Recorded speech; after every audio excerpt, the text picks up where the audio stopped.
This is a Lamborghini Aventador SV. It is the most absurd, craziest looking, fastest Lamborghini of all time.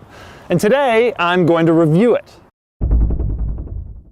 Now, in this review, I'm going to show you around the Aventador SV, and then I'm going to take it out on the street and tell you what it's like to drive this ridiculous concoction on public roads. And for more of my thoughts on that, you can click the link below to check out my column on autotrader.com/oversteer. Now, before I do all that, here's something insane. The Aventador SV starts at $494,000, and that is before options, and there are many options. This one was listed at $535,000. Do you have any idea what you could buy with $535,000? This 6-bedroom house in Iowa on 18 acres. So what exactly makes the Aventador SV cool enough for a $500,000 price tag? Well, let's start with the obvious. To make the SV, Lamborghini took the regular Aventador and decided 690 horsepower wasn't enough, so this one has 740. The SV also lost 110 pounds and gained some crazy styling touches. The result is 0 to 60 in 2.7 seconds and a top speed of nearly 220 miles per hour. But what about its weird quirks? One of the most interesting is the door handles. How do you open the doors on a car with scissor doors? Well, the door handle itself is located on the door sill. You push the top part, you pull the latch, and then you push the door open with your shoulder or with your arm. When it's time to close it, you pull the little red loop they put in order to save weight for the SV model. Here's another interesting quirk most Aventador owners probably don't even know about. Because Lamborghini is afraid that your car will be stolen and loaded up onto a flatbed, there's a button you have to press before you tow it to let the car know that it's going into tow mode. If you don't push the button and you try to tow it, the alarm goes off to let everybody know that it's being illegally taken. The center control stack in this car is quite interesting. For one thing, that's where you'll find the start button. Flip up this little red thing, press start, like you're starting a fighter jet. One thing you won't find in the center control stack is the CD player, and that's not because this car doesn't have one. Instead, it's because it's located down here where your knee goes when you're driving the car, probably in order to save some space in the middle. Another interesting thing about the interior is there is absolutely no storage space anywhere. Now, this won't surprise people who spend a lot of time in exotic cars, but it's extreme in this case. The center console doesn't open. It's just there. There are no pockets in the doors because when you put them up, your stuff would fly out. There isn't even a little cubby in the center stack. Instead, the only storage you have inside the cabin is this little tiny thing that can barely hold a phone in the passenger footwell and a few nets behind the seats. Not that it's easy to get to these little nets behind the seats because, well, these seats are very different from your seats in your normal everyday car. For one thing, they're all one piece, so you can't exactly fold the back forward. Instead, if you want to move them, it comes as a whole unit. More importantly, they're really, really tight. So when you sit in the car, it feels like you're being hugged by carbon fiber. So you're probably thinking, at least there's a lot of space up front in the trunk, right? Not exactly. Unlatch the trunk from inside the car and open it, and you'll discover that this is all there is. Now, one of the things you'll notice about the front of this car is that it's tremendously low to the ground, and that means you won't always clear stuff. But Lamborghini knows you're not always going to be driving this thing on a racetrack where everything's smooth, so they fitted it with a front axle lifting system.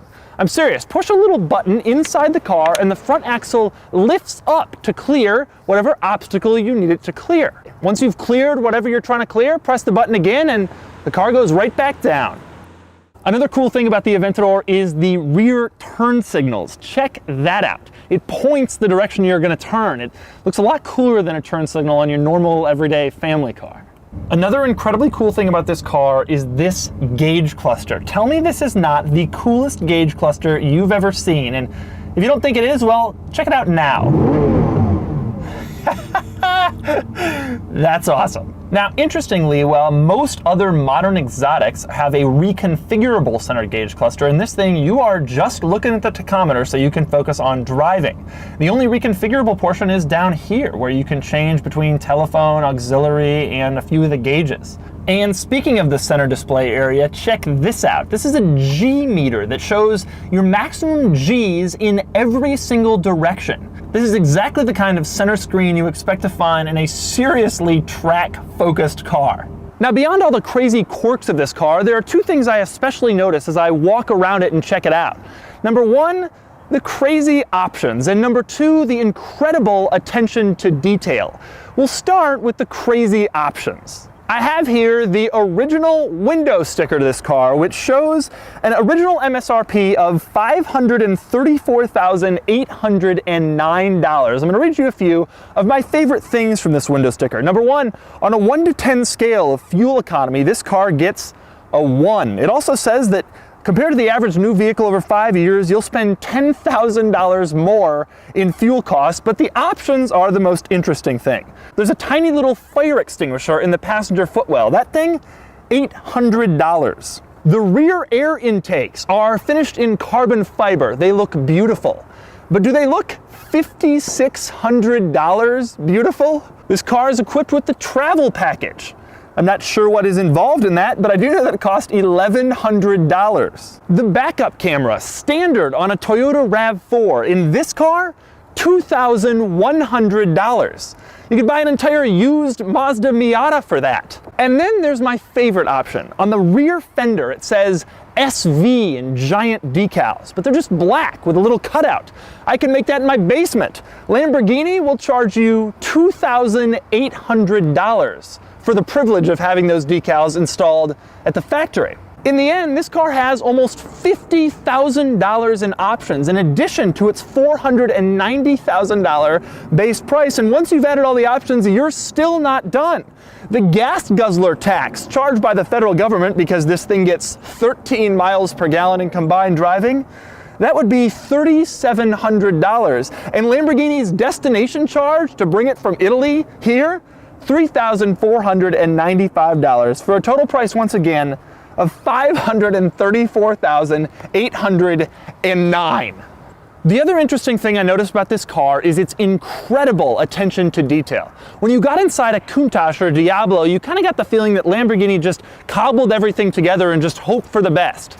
That is not the situation in this car. Check out, for example, the gas cap. This is something no one's ever going to see, and yet look at this thing. This is not exactly an everyday regular gas cap you'd find in a normal automobile. This little panel inside the driver's footwell that no one's ever going to notice definitely doesn't have to say SV on it, and yet it does. That's pretty impressive. And speaking of the driver's footwell, take a look at the floor. Those designs, perfect copies of the Aventador's taillights. Here's another incredible example of this car's attention to detail. The battery tender, which is placed in this little shoebox you'll find inside the front trunk with the Lamborghini logo beautifully embossed on it, is finished in carbon fiber look. This is the kind of thing you'll never, ever, ever see. Your passengers will never notice, and you'll never experience while you're driving the car. And yet, Lamborghini went to the trouble to make it look that way anyway, just to be cool. Another excellent detail about this car, Lamborghini prints the firing order of the cylinders on the engine. They've done this for years, and they absolutely don't have to. If you're a mechanic, you just consult the manual to find out what the firing order is. And most Lamborghini owners probably have no idea that it's even back there, but back there it is, printed on a beautiful little plaque on top of the engine for the few people who know to look for it there. Okay, so the Aventador is a crazy car with crazy styling and crazy features and a crazy price tag. In fact, it's so expensive that I absolutely should not be driving it on the road. And so right now I'm going to take it out on the road here in the Washington, D.C. area, where this car comes to me courtesy of a viewer named Paul, who's on YouTube as Blue Whiskey. I strongly suggest you subscribe to Paul's channel because, well, the man has an Aventador SV. Do you need any other reason?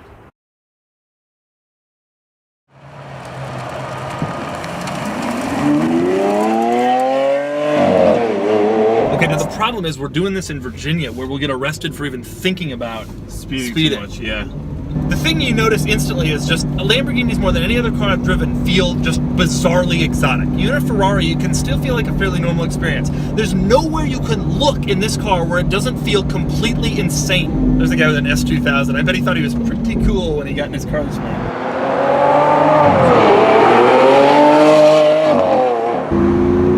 Man, listen to that noise. Woo! The transmission, the one knock on this car is and will always be the transmission just isn't as fast as like a dual clutch like they have in the 458 and the Huracan. It does give the car more of sort of a mechanical feel. You definitely feel like you're doing something a little bit more, but at the same time, we know that it could be quicker shifting.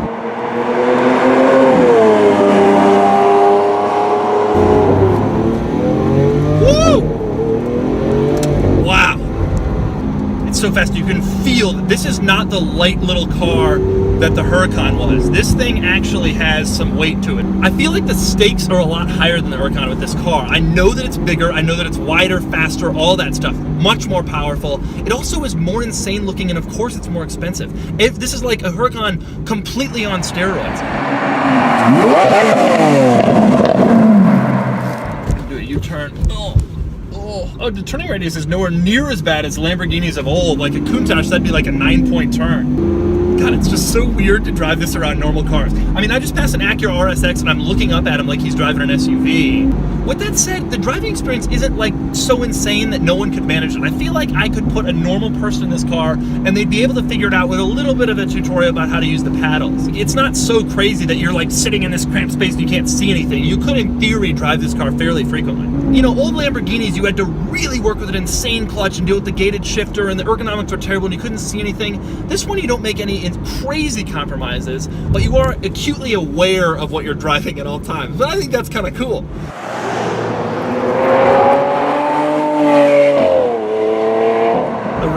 The ride is harsh. It's definitely harsh. Not a lot of cars you feel the lane lines when you're going over them, but you do in this one. Yeah. Like you can legitimately feel the paint. Listen, feel that. It's crazy. You can feel the paint on the road when you go over it.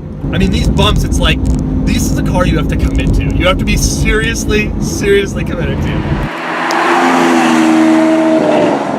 Everybody notices. It's incredible. These people in this Altima are just like pointing like crazy. Get out the camera phone. Yep. They're gonna take that one vertically. Okay. I got 3 cars back and it's an Altima, a CR-V, and a Camry. These are not car people cars. People freak out. People just absolutely freak out. I've driven a lot of cars where people freak out too, but this is insane. Everybody notices and looks. When someone doesn't look at this car, it's like kind of an event. It's like, whoa, that guy didn't notice. What's his deal? What's he thinking about? It's interesting because car people like to pretend that everybody notices their car. People are like, oh, I got my BRZ and you see how many looks I'm getting. And it's like, you're not getting any looks. But this thing, like nothing I've ever driven before, not even on a similar level of anything I've ever driven before.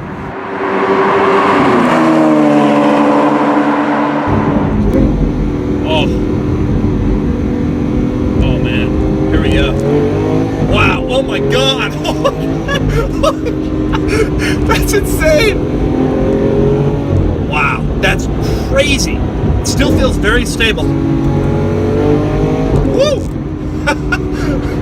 Okay, here we go. We got a little more space. Oh my God, it's just so fast.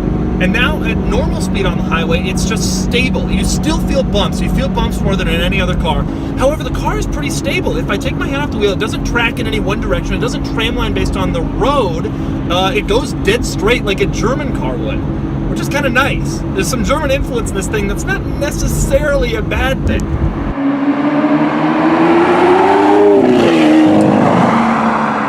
Man, there is just zero body roll. The drawback is the bad ride. The benefit is incredible suspension that is just ready for absolutely any corner.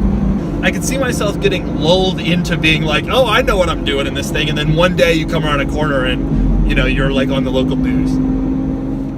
So that's everything you need to know about the Lamborghini Aventador SV. It justifies its $500,000 price tag because it's one of the most ridiculous cars I've ever driven, and frankly, one of the most ridiculous cars I've ever seen.